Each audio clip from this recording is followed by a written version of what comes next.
안녕하세요. 전환시대 농촌의 길 정리하기하는 박상일입니다. 그간 한 달여 제가 여러 가지 바쁜 일들에 쫓기다 보니까는 방송 일이 좀 뜸했습니다. 이제부터 다시 열심히 달려보도록 하겠습니다. 지난번에는 일본 관계 인구에 대해서 이야기했습니다. 일본의 관계 인구는 말이죠. 하늘에서 뚝 떨어진 것이 아니라 농촌과 도시가 한 50여 년간의 여러 가지 관계 흐름 속에서 생겨났다는 것을 확인할 수 있었습니다. 7, 80년대에는 제2의 고향 맺기 운동이 일어났고요. 90년대에는 그를 기반으로 하는 고향 창생 운동과 마을 만들기 운동이 일어났고, 2008년에는 이런 것을 기반으로 해서 고향 납세제가 시행됐고, 이러한 흐름 가운데에서 관계 인구가 생겨났다는 거죠. 일본의 이러한 흐름 속에서 생겨나는 관계 인구와 우리나라의 생활 인구는 어떤 모습의 차이가 있을까요? 사실 판이하게 다릅니다. 정책 주체가 다르고요. 정책 수용 태세가 달라서 마치 바늘 허리에 실 묶는 듯한 그런 우를 범하고 있습니다. 자, 오늘은 관계인구 쪽으로 부는 시대의 바람이라는 제목으로 방송합니다. 관계인구가 시대의 어떤 바람 가운데에서 생겨났는지를 알면은 관계인구가 어떻게 어떤 바람을 타야 될지 알 수 있을 것입니다. 관계인구 쪽 시대 바람을 이야기하기 전에 관계인구는 대체 어떤 성질을 가졌는지 살펴볼 필요가 있습니다. 관계인구는 시대 흐름을 타고 생겨난 성격 때문에 그에 맞는 일들을 잘 고려할 필요가 있습니다. 관계인구는 첫째, 상호성이라는 성질을 가지고 있습니다. 이 농촌과 도시민은 사뭇 다른 조건의 상대와의 만남입니다. 처지가 다르고 문화적인 차이가 커서 삶의 안락감을 느끼는 코드도 다르기 마련입니다. 때문에 관계인구는 서로 이질적인 조건에서 관계의 접점을 찾아 연결고리를 만든다는 것을 유념해야 합니다. 관계인구는 농촌과 도시민의 상호 필요에 의해 생성됩니다. 어느 한쪽의 일방적인 필요성으로는 단발적인 관계일 뿐 지속적인 관계가 형성되기 어렵습니다. 따라서 농촌과 도시민이 서로 필요로 여기는 이 접점을 찾는 게 중요합니다. 상호 이해 조건에 맞는 필요성이 서로를 당기는 힘이 됩니다. 관계인구는 곧 누이 좋고 매부 좋은 상호성 작용이라고 말할 수 있습니다. 관계인구 또한 성질은 평등성을 들 수 있습니다. 사실 산업화 시대 농촌과 도시는 불평등 관계였습니다. 도시는 농촌의 인력을 빼가고 불평등한 거래 방식으로 돈과 자원을 유출시켜 갔습니다. 그래서 농촌은 도시에 대한 피해의식이 매우 컸습니다. 한편 도시민들 쪽에서 보자면은 그들은 농촌을 먼 향수 대상으로 그리고 불쌍히 여기는 대상으로 여겼습니다. 때문에 그간 농촌은 도시민들에게 도움을 청하는 방식의 관계를 유지했습니다. 하지만 관계인구는 도시민이 농촌을 불쌍히 여기고 도시민들에게 도움을 청하는 방식과는 거리가 멉니다.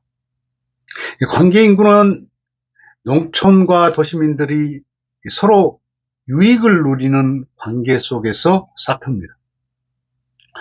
농촌과 도시민들이 평등한 조건일 때 신바람이 일고 활기를 띠는 것이죠. 관계인구 세 번째 성질은 지속성을 둡니다. 2000년대 들어서 이 배타적이던 농촌문이 열리면서 농촌과 도시민 간 교류 물꼬가 터져갔습니다. 하지만 대부분 농도 교류 행사는 관주도형이었고 주민들은 이례적인 관제 행사에 동원되기 일쑤였습니다. 대도시에서 펼쳐지는 지역 특산물 판매 행사는 정치인들 사진 찍기용으로 그리고 출향인 단체의 눈도장 찍기용으로 전락됐습니다. 이러한 일회성 교류 행사로는 관계인구가 이루어지지 않습니다. 관계인구는 단발적 교류가 아닌 반복성, 지속성의 방점이 찍힙니다. 농촌 체험 행사가 도시민들의 재방문의 기회로 그리고 지역 먹거리 구매가 단골에 의한 직거래로 이어지면서 관계인구 싹이 틉니다. 거기에다가 먹거리 그리고 인심, 체험 등이 다원적으로 엮어져야 농도의 관계가 지속됩니다.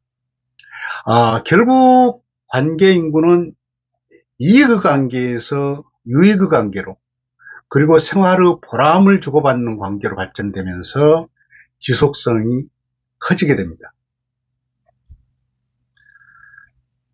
배가 먼 바다를 항해하려면 바람과 조류를 잘 타야 합니다. 그렇다면 상호성과 평등성과 지속성이라는 성격의 관계인구가 어떤 시대의 조류를 타고 있는지 잘 살펴봐야죠. 관계인구가 타고 있는 첫 번째 시대바람은 농업농촌의 공익적 기능의 대두입니다. 농업농촌의 공익적 기능 대두는 닫힌 농촌을 열린 농촌으로 관계문을 여는 사건이었습니다. 농업농촌 공익적 기능이란 농업농촌이 품고 있는 식량안보나 환경과 문화보전이나 사회유지 등 다원적 기능을 말하는데요. 1990년대 신자유주의 교역협상 때 농업농촌 공익적 기능을 비교역 기능으로 삼자는 논리가 대두되어서 이게 전 세계로 확장되었습니다. 이로 인해서 농촌을 보는 시각에 큰 변화가 생겼습니다. 그로 인해 최근에는 농업농촌이 국민적 자산이기 때문에 국민농업으로 자리매김하자는 목소리도 높아지고 있습니다. 이 같은 농업농촌의 위상 변화는 닫힌 농촌이 열린 농촌으로 변화되는 큰 계기가 되었습니다. 1990년대 유럽에서 농촌 어메니티가 크게 부상합니다. 어메니티란 어떤 장소나 기후 등에서 느끼는 쾌적함을 말하는데요. 후기 산업사회 때 농촌 어메니티가 각광을 받게 됩니다. 무한 경쟁으로 일컬어지는 후기 산업사회에서 도시민들에게 고독병이 만연하게 됩니다. 이때 농촌 어메니티가 도시민들이 겪는 외로움과 사회적 고립감의 치유책으로 떠오른 거예요. 도시민들이 느끼는 이 농촌 경관, 공동체 문화, 생태 환경 같은 어메니티 자원은 농촌 시각에서 보자면은 농촌다움이라고 볼 수 있습니다. 그러니까 농촌다움 요소가 도시민들의 마음을 움직였고 고향 방문 같은 연고적 관계에서 농도 간의 교류 관계지로 바뀌게 됩니다. 이로 인해 이 농촌 위상이 식량 생산 기지에서 농촌 가치 공유장으로 바뀌게 됩니다. 관계인구 시대의 또 한 바람은 지방분권 시대 도래입니다. 1980년대에 들어서 이 자원 배분의 비효율성을 두고 시장 실패와 정부 실패라는 말이 떠오르는데요. 지방분권이 이를 해결하기 위한 방안으로 대두가 됩니다. 여기에 규모화 경제를 이끈 포드주의가 저물고 다품목 소량 생산을 상징하는 포스트 포드주의 바람이 일면서 지방분권이 더 확실한 대안이 됐습니다. 지방분권은 지역들의 개성 있는 발전 양식을 추구하는 것으로서 중앙집권의 반대말로 쓰입니다. 따라서 지역들은 중앙정부의 획일적인 올감에서 벗어나 지역의 고유한 가치를 키우는 방향을 추구하게 됩니다. 이렇듯 지방분권은 사회가 피라미드 꼭지점을 향하는 수직계열화 체계를 다양한 지역가치에 의한 수평계열화 체계로 바꿉니다. 이에 따라서 도시와 농촌 간 수직적 관계구조도 수평적 관계구조로 바뀌어갔고, 이런 바람을 타고 관계인구가 싹트기 시작했습니다. 관계인구를 여는 또 하나의 바람은 이 농촌에서 생산된 먹거리의 직거래입니다. 1990년대를 지나면서 시장의 변화가 생겼습니다. 가격이 중심을 이루던 시장이 가치가 중심이 되는 시장으로 대체되는 겁니다. 싸고 좋은 것을 추구하던 소비자들 의식이 신뢰를 중시 여기는 소비로 바뀜에 따라서 도소매 중심 시장이 아름아름에 의한 관계 시장으로 바뀌기 시작합니다. 때마침 우리나라에서는 교통 발달로 이틀이면 신선한 먹거리를 배달해주는 택배 산업이 발달했죠. 거기에다가 정확한 정보가 빠르게 공유되는 인터넷 발달로 먹거리 직거래가 날개를 달게 됩니다. 이에 따라서 2010년대부터는 먹거리 직거래가 보편적인 시장으로 자리 잡기 시작했고, 생협시장과 로컬푸드가 가치 중심 시장 발달의 지렛대 역할을 해주게 됩니다. 이처럼 먹거리 가치를 실은 관계시장이 확장되면서 도시와 농촌 간 관계인구 문이 열리기 시작했습니다. 관계인구 시대의 바람은 귀농귀촌 인구 확장으로 나타났습니다. 아시다시피 우리나라 전통 농촌은 매우 배타적입니다. 마을 공동체가 발달하면서 주민들은 마을마다 특색 있는 문화를 향유했습니다. 때문에 낯선 사람이 마을길을 걸어가는 것조차 도드라지게 느낄 정도였습니다. 2000년대 들어서 귀농귀촌은 물꼬가 터지기 시작합니다. 연고가 없는 마을로 귀농귀촌하는 것도 흔한 모습이 되었습니다. 요즘엔 마을 이장을 하거나 주민자치위원으로 활동하는 귀농귀촌인들도 부쩍 늘었습니다. 구르는 돌이라고 손가락질을 받던 게 적어지고 수용성이 큰 농촌으로 변화되는 것입니다. 이처럼 귀농귀촌인들 증가하는 관계인구 확장의 촉매제가 되고 있습니다. 귀농귀촌인들은 도시문화에 익숙하고 도시민들과의 인연의 폭이 넓기 때문에 농도교류와 관계인구로의 질적 성장에 크게 기여할 자원이 됩니다. 이렇듯 관계인구는 시대의 변화 바람을 타고 날아든 길조입니다. 이 농업농촌의 공익적 기능이 뜨면서 농촌이 열린 공간으로, 그리고 도시인과의 공유 공간으로 바뀌고, 그러면서 농촌다움이 도시인들의 힐링장이 되어갔습니다.